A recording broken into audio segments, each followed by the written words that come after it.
እና ሰላም እንዴት ቆያችሁ? እግዚአብሔር ጸጋና ሰላም ይብዛላችሁ ቤተሰብ።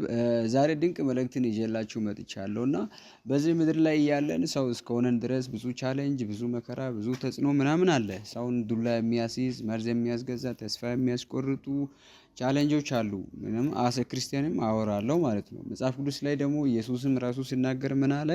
በዚህ ዓለም ሳላችሁ መከራ አለባችሁ አለ። ስለዚህ መከራ እንዳለብን እንዳወቀን ደግሞ አንዳንዴ መከራ ውስጥ ቻሌንጅ ውስጥ ስንገባ ከዛ መከራ ውስጥ ደግሞ እንዴት መውጣት እንዳለብን መጽሐፍ ቅዱስ ያስተምረናል። እሱም በሌላ ጊዜ በሌላ ቪዲዮ እሰራላችኋለሁ። ግን ዛሬ በዚህ ቪዲዮ ላይ የሚሰራላችሁ ምንድነው? መከራው ስንገባ ቻሌንጅ ውስጥ ስንገባ ምን ማድረግ እንዳለብን መብቶችን ነው ዛሬ የምነግርላችሁ ማለት ነው።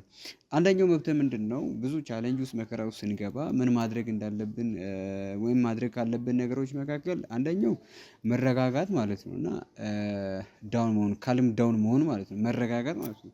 አንድ ቻሌንጅ ውስጥ አንድ መከራ ውስጥ ስንገባ መረጋጋት ትልቅ ጠቀሜታ አለው ማለት ነው። ይሄ ማለትም ለምሳሌ አሁን የሆነ ነገር ቶሎ ሲገጥማችሁ መናደድ፣ ተስፋ መቁረጥ፣ መጨናነቅ ምናምን የሆነ ውሳኔዎችን ክፉ ውሳኔዎችን አጉል ውሳኔዎችን በራሳችሁ ላይ ለመወሰን ከመፍጠን መጀመሪያ ምን ማድረግ አለባችሁ? መረጋጋት አለባችሁ ማለት ነው።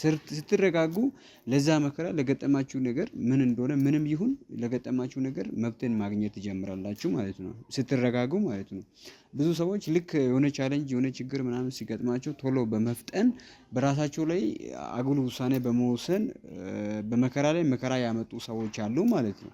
ስለዚህ በመከራ ውስጥ መረጋጋት ትልቅ ጠቀሜታ አለው ማለት ነው። ቆም ብላችሁ ማሰብ ማለት ነው። መረጋጋት ማለት ነው።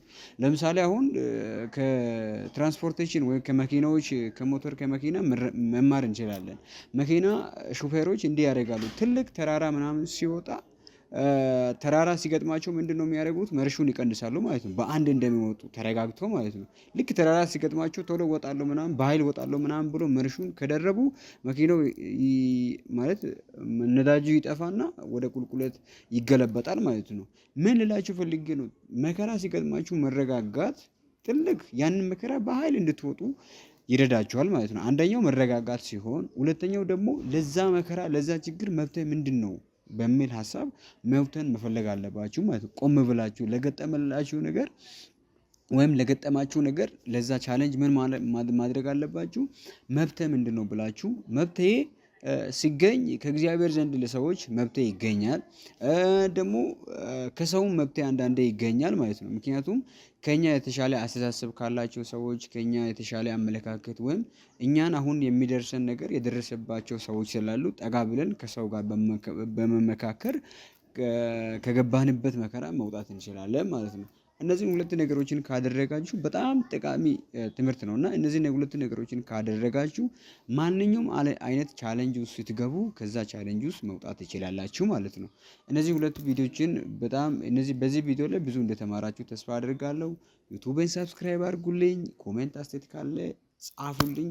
ተባረኩ። ወዳችኋለሁ።